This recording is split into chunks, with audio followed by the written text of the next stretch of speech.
Mental ability related ಅಂದರೆ competitive examinations ಆಗಿರ್ಬೋದು, entrance ಎಕ್ಸಾಮಿನೇಷನ್ಸ್ಗಳಾಗಿರ್ಬೋದು. So ಅಲ್ಲಿ ಬರೋತಕ್ಕಂಥ ಕೆಲವು ಈ ಮೆಂಟಲ್ ಎಬಿಲಿಟಿ ರಿಲೇಟೆಡು ಅಂದರೆ ಆಪ್ಟಿಟ್ಯೂಡ್ ರಿಲೇಟೆಡ್ ಆಗಿರತಕ್ಕಂಥ ಕ್ವಶನ್ಸ್ಗಳ ಬಗ್ಗೆ ನಾನು ನಿಮಗೆ ತಿಳಿಸ್ಕೊಡ್ತಾ ಇದ್ದೀನಿ.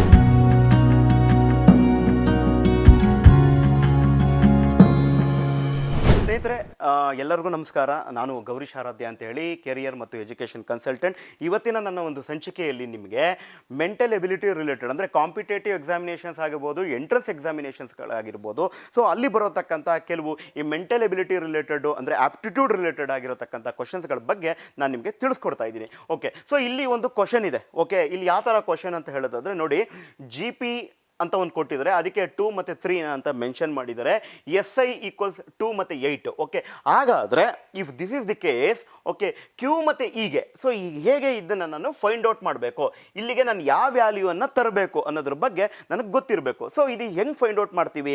ಓಕೆ, ಇದಕ್ಕೆ ನಾನು ನಿಮಗೆ ಒಂದು ಟ್ರಿಕ್ನ ಹೇಳ್ಕೊಡ್ತೀನಿ. ಸೊ ಯಾವ ರೀತಿಯಲ್ಲಿ ಅಂತ ಹೇಳೋದಾದರೆ, ನೀವು ಫುಲ್ಲು ಆಲ್ಫಾಬೆಟ್ಗಳನ್ನ ಬರಿತಾ ಹೋಗಬೇಕು. ಸೊ ಹೇಗೆ ಅಂತ ಹೇಳಿದ್ರೆ AB, ಓಕೆ, ABCDEF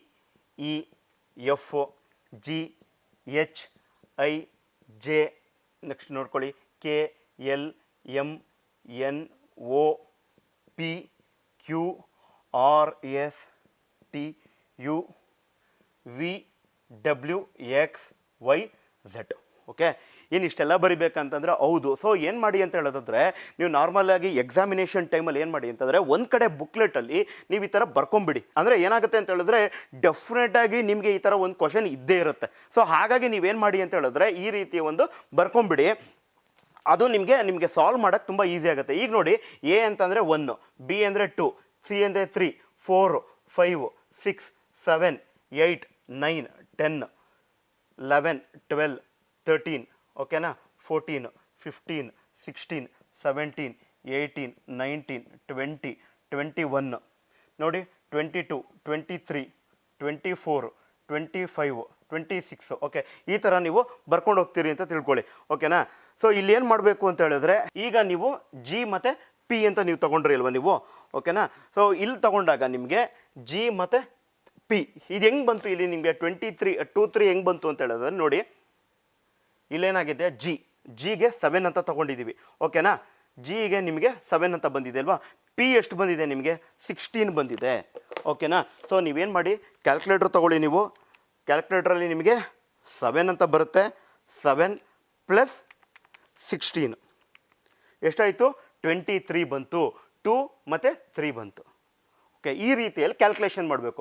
ಈಗ ಏನಂತ S ಮತ್ತು I ಅಂತ ಬರುತ್ತಲ್ವ ನಿಮಗೆ. S ಏನು ಬಂತು ಇಲ್ಲಿ ನೋಡಿ, ಈಗ ಒಂದು ABCD ಬರ್ಕೊಂಡಿದ್ದೀವಲ್ಲ, S ಎಷ್ಟು ಅಂತ ಬಂದಿದೆ ನಮಗೆ, ಇಲ್ಲಿ 19 ಅಂತ ಕೊಟ್ಟಿದ್ದೀವಿ. ಅದೇ ರೀತಿಯಲ್ಲಿ Iಗೆ ಎಷ್ಟಿದೆ? I 9 ಇದೆ. ಓಕೆನಾ, 9 ಎಷ್ಟಾಗುತ್ತೆ? 28 ಬರುತ್ತೆ ನೋಡಿ. 2 ಮತ್ತು 8 ಬಂತು. ಸೊ ಅದೇ ರೀತಿ ಈಗ ನನಗೆ Q ಮತ್ತು ಇದು ನಾನು ಫೈಂಡ್ ಔಟ್ ಮಾಡಬೇಕು. Q ಅಲ್ಲಿ ಎಷ್ಟಿದೆ? Q ನನಗೆ 17 ಇದೆ. ಓಕೆ, ಈಗ ನಾನು ಫೈಂಡ್ ಔಟ್ ಮಾಡಬೇಕು. ಎಷ್ಟು? ಬಂದ್ಬಿಟ್ಟು 5 ಇದೆ. ಓಕೆ, ಎಷ್ಟು ಬರುತ್ತೆ? 22 ಬರುತ್ತೆ. ಸೊ ನಾನು ಇಲ್ಲಿ ಎಷ್ಟು ನಾನು ಫಿಲ್ ಮಾಡಬೇಕು? 2 ಅಂತ ಫಿಲ್ ಮಾಡಬೇಕು. ಸೊ ಈ ರೀತಿ ಇದು ಆ್ಯಕ್ಚುಲಿ ನೀವು ಮಾಡಿದಾಗ ನಿಮಗೆ ಕೆಲವು ಕಡೆ ನಿಮ್ಗೆ ಏನಾಗುತ್ತೆ ಅಂತ ಹೇಳೋದಾದರೆ, ಲೈಕ್ ಆಪ್ಷನಲ್ ಕ್ವಶನ್ಸ್ಗಳು ಅಲ್ಲೇ ಇರುತ್ತೆ ನಿಮಗೆ. ಸೊ ಏನಾಗುತ್ತೆ, ಮಲ್ಟಿಪಲ್ ಕ್ವಶನ್ಸ್ಗಳು ಕೊಟ್ಟಿರ್ತಾನೆ.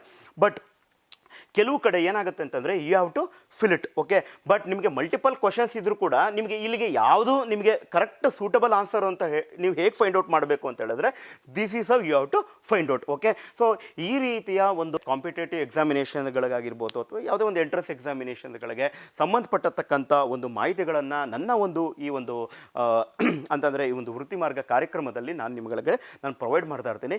ಸೊ ಇದೇ ರೀತಿಯ ಒಂದು ವಿಡಿಯೋ ಕಂಟೆಂಟ್ಗಳಿಗೆ ನೀವು ಯಾವಾಗಲೂ ಕೂಡ ನನ್ನ ಒಂದು ಈ ಒಂದು ಏನು ಸೆಷನ್ಸ್ ವೀಡಿಯೋಸ್ಗಳಿದೆ ಇದನ್ನು ನೀವು ವೀಕ್ಷಣೆ ಮಾಡಿ. ಓಕೆ, ಇಷ್ಟನ್ನು ನಾನು ತಿಳಿಸಿ ನಾನು ನಿಮ್ಮ ಈ ಒಂದು ವಿಡಿಯೋವನ್ನು ನಾನು ಇಲ್ಲಿಗೆ ಕನ್ಕ್ಲೂಡ್ ಮಾಡ್ತೇನೆ. Thank you very much.